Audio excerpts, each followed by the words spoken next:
Hello and welcome to the QI podcast. I'm your host, DJ 10th Power. And I'm your host, DJ Duce. This is episode 10? Yeah, episode 10. Oh, okay. So we're getting our episodes right, finally. Yeah, okay. We wanted to start this episode off a little bit differently by recognizing an icon in the comedy field. And that's John Witherspoon's passing this week. Yeah, I'm talking about someone that you grew up with, that was in numerous movies and all the Friday franchises. He was in, let me think some off the top of my head, Little Man. What else was he in? Oh, shoot. Don't give me the line. The TV shows with the Wayne brothers, where he played the fathers. Yeah. Numerous things. He had his own cooking show on the internet. So, matter of fact, the last thing he filmed was an episode for his cooking show. So, to all of his fans, to his family, to his friends, anybody who was affected by his passing, we offer our sincere condolences. Yes, definitely. Like I said, good actor. They don't make actors like that anymore, you know. And someone just as humble as him, and he'll always be remembered as Pops. Definitely. Absolutely. To those that definitely knew him the closest, definitely. But what I wanted to talk about this episode was propaganda in journalism. Okay. And Fox, specifically Fox, they lost another top newscaster this week, along with Shepard Smith, and they both went to CBS, and they both pretty much gave the same reason, that facts matter. Okay. And I think that it's important that they say that, because journalism, true journalism, has taken a beating as of late. And I think the truth actually has taken a beating as of late, especially when it comes to our leadership. Okay. Now, when you say that, now Fox News in particular, so the other news outlets like CNN, MSNBC, NBC, I mean, where do they all fit in? Well, let me be clear. I do think that Donald Trump has taken a beating in the news unnecessarily. Some of it is well deserved. Right. I can't say that MSNBC and CNN and ABC don't have put in their little propaganda, but I will say at least theirs is closer to the facts than what it is when you have hosts like Laura Ingraham, Tucker Carlson, and Sean Henry spitting more of their opinion than what they are spitting actually facts. So you're saying that Fox News is more opinionated than the actual facts is concerned? I'm saying these particular journalists, to me, and mostly to most people, will agree, they spend more of their opinion, no more different than what we do. Right. But I tend to think that we spend more on a factual basis. True, we're giving our opinion, right, but at least there's a lot more facts in there. Take, for instance, just this week with the soldier, I think his name was Veneman, who testified before the House that it was a quid pro quo on this dispute that's going down with Trump. He believes it was quid pro quo, and he in fact went to the proper authorities to say so. On Laura Ingram's show, they went as far as to say this soldier was a spy. This is a medal decorated lieutenant colonel. Okay. And who's served this country well, and you're going to say that on your show because it didn't agree with your opinion? So, in other words, they don't have any facts to back it up. They're just ranting and just saying stuff like that. The same guy that they had on the Laura Ingraham show actually saying that was on CNN that same day, taking back everything he said on the Laura Ingraham show. I didn't mean to imply that he was a spy. You know, I meant to say this, and I'm so sorry for that, because he realized he didn't take in exactly the question that Laura Ingraham had asked him and let it register before he gave an answer. So it kind of made it seem like he was actually saying that this soldier was a spy against the U.S. But she rode in on that, and they proceeded to just degrade this guy who served the country. So, in retrospect, so when someone does make a statement like that, and it's not to be factual or whatever, what happens to that person? He's being vilified. He's being vilified, and especially a decorated soldier who has served this country. When you make a mistake like that, thank God that this guy went on CNN and apologized for his statement. But what he really needed to do was go back to the Laura Ingraham show and make the very same apology in front of her audience, because that's where he made the statement, and those are the people who need to hear it. I mean, it's very interesting. So anyone basically can get on Fox News. We can get our own show. Oh, hell I don't know. But would we really want to be on? I don't know if I want to be on Fox. I mean, the true journalists are leaving that show. They're leaving that station. Right. There's a reason for that. Do you think it has to do with who's pulling the strings? I believe they do not want to be associated with the opinion journalism. When they know that when you leave a place and you go to CBS and say, I went to CBS because facts matter, what does that tell you? Right. and your two top newscasters did this. So my. Reading on Laura Ingraham, reading on Sean Hannity, and reading on Tucker Carlson, even Bill O'Reilly. It's hard for me to take people like this serious, because I think they're more spewing hate than journalism. And I don't want to go as far as saying they're racist, but what they preach or what they put out on their shows has that white supremacist tone to it. So is it fair to say that you think they have their own agenda? I think they have the agenda of what white supremacists want. They speak to that audience, and that's why that audience is so loud, and that's why they're watching it. Let's be honest. There's a lot of racism in this country. Yes, a and lot. I think their ratings are as high as they are because they're Trump supporters. I don't care what Trump says, but there's more than a racist bone in his body, and his track record proves it. His track record proves it. We're talking facts. We're not talking, nonsense. Right. So, I don't think there's any place in journalism for that. I mean, you can do what you do on your own show, on your podcast or whatever. But when you're being broadcast on TV, and you're on a station like Fox, I seriously have a problem with that. So, in other words, no opinionated stuff on Fox. You could have your opinions, right? Just like we're having our opinions. But our opinion is not surrounded by hate, is it? No, we just give our opinions, and that's that. And that's that. We've never come after a race. Right.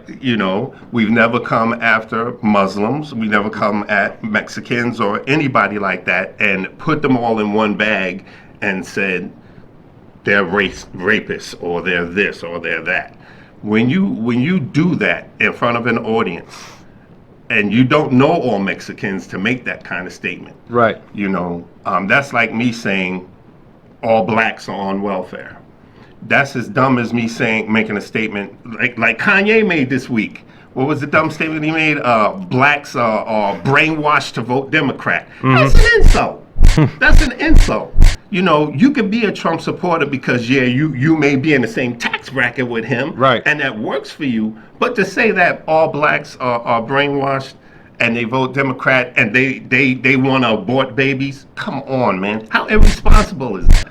I mean, but that's because Kanye speaking out of, I don't know. Kanye's just weird. Something's wrong with Kanye. Can we agree with that? Absolutely. Everything Kanye has done led up to this point is just, nothing makes sense. It's like a puzzle. I think he is extreme, and I think that's what his problem is. I think it's great that he found Christianity, right? That's a good thing. It's never a bad thing when you find God.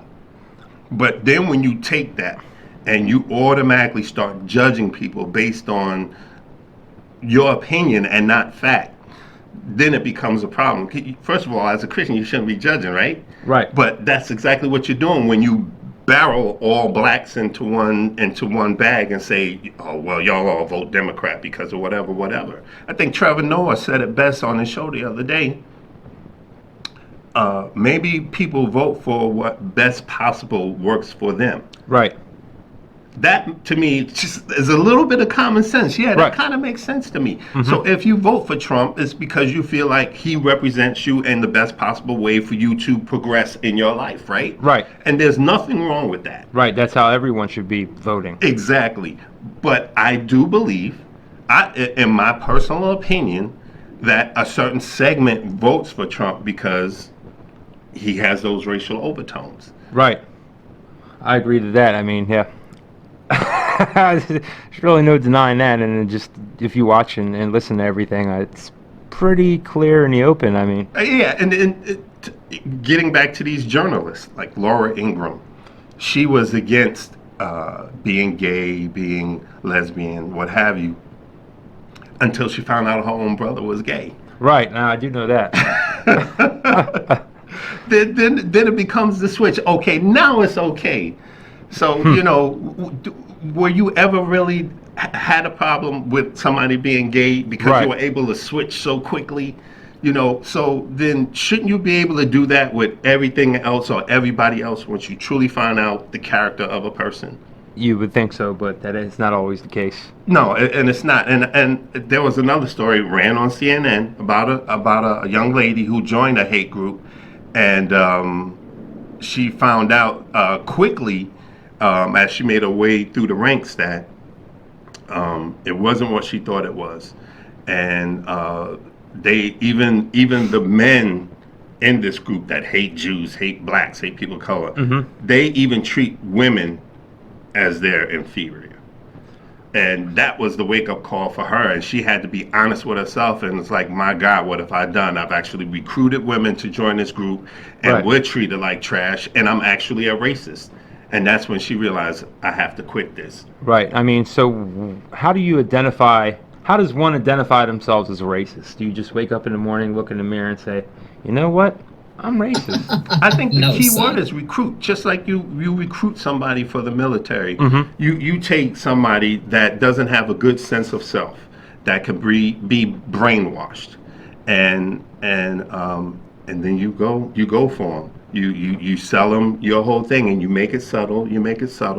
And it's kind of like you blame somebody else for the spot that you're in. Right. Which is so easy to do, right? Instead of taking responsibility for your own mistakes, you pointed at, this black man made you feel this way, or you were bullied by a black man, or whatever the case may be. Right. And that's how they get these kids. Right. Misery needs company, more or less. And they feel like they're part of a family, and before you know it, they're spewing that hate because racism is taught, right? Right. You're not born as a baby. You may notice that, hey, this kid is a different color than me, but you realize it's just a kid just like me. Right. Exactly. We're all humans at the end of the day. Exactly. When I went to the schools I went to, we didn't have a racial issue, in Long Island. We didn't have those issues. I think everybody saw everybody as just a person, and we all got along, and there was never racial fights or anything like that. So, I don't know if I was lucky or what have you, but I just think in the area that I grew up in, nobody cared about that. Those things weren't taught. Those things weren't pushed on by parents. And we had a great public school, still have a great public school system. So I have a lot of respect for anybody, a person, Right. period. That's how me and you bonded. You were a DJ, and I reached out to you to interview for the QR podcast, and we just built our relationship from there. Right. Nobody gave a damn whether I was black or whether you was white or whatever. Exactly. Like, oh my God, he's black. Like, Exactly. come on. So that's my thing with this getting back to this journalism. I have a problem with that type of thing that they push. You can have your opinions, but when you box people in, that's where I have the problem.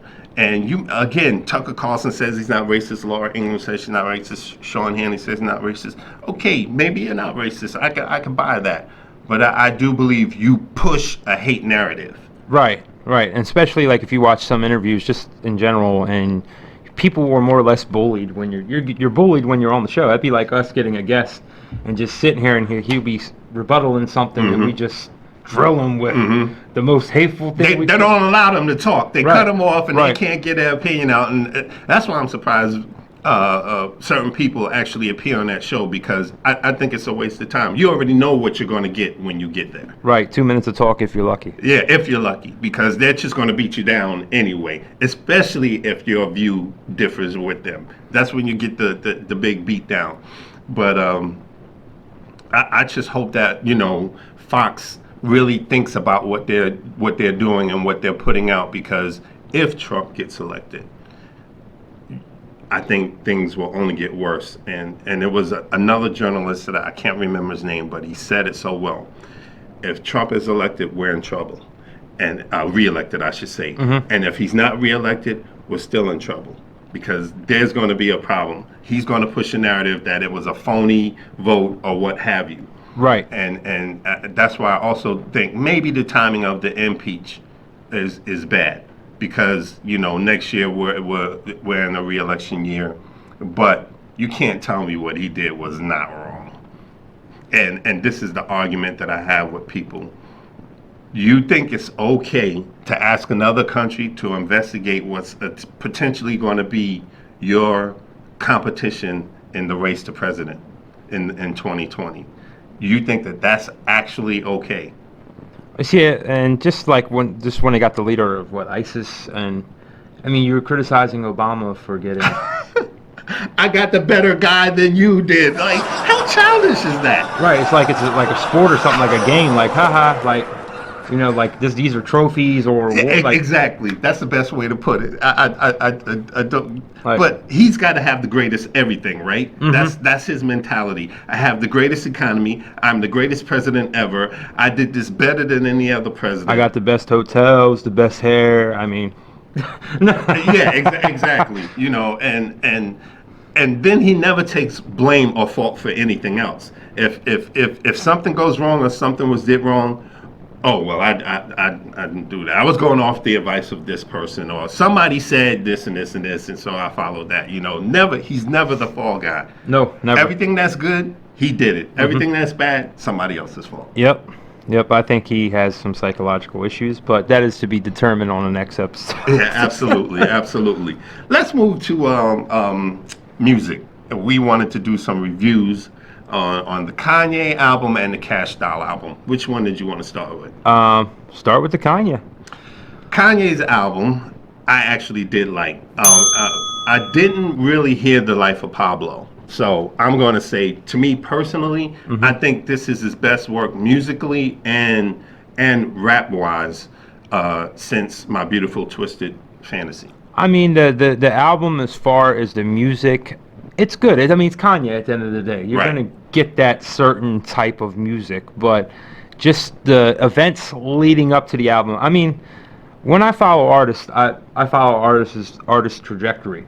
So you follow their life, you follow their events, and usually that leads up to a project, you know what I mean? Right. That's how it's supposed to work. Right. But with Kanye, 1 minute you'll get this album on a completely different scale, and then turn around a year later and now we're getting a completely different album on a different scale. Now we're Christian, Lord Hallelujah. I mean, I'm just lost. Like, I'm completely lost with Kanye as a person.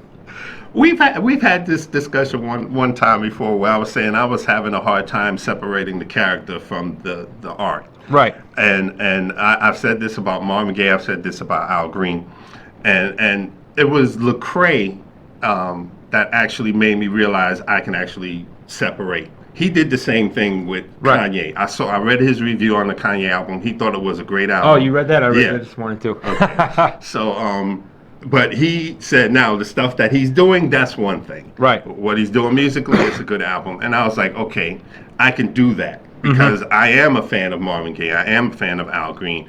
I am a fan of Kanye. I'm just not a fan of what he stands for. You know, now he wants to bash the rappers that rap about money, clothes, and women. Dude, you did that every album before this album. So now you've gotten a spiritual awakening, and now you want to bash every rapper that does. Right, like, it makes no sense. Like, I don't get it. And like I said, for the like to go back to like the beginning albums of his, and I don't know, it's just been a very rocky road for him. It has, but Kanye is a person of extremes, and I, in my opinion, and I think that's why now all of this, what is done before, is bad, and everything he does now is good.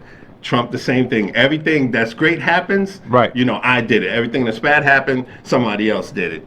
Same extreme here. I don't want to believe that Kanye is this narcissistic person, but when he threw himself into doing clothes, right? Same thing. He went hard on it. He went extreme, and he wanted to be recognized amongst the best designers. And it's like, dude, you're new in the industry. Nobody's going to give you that. Right.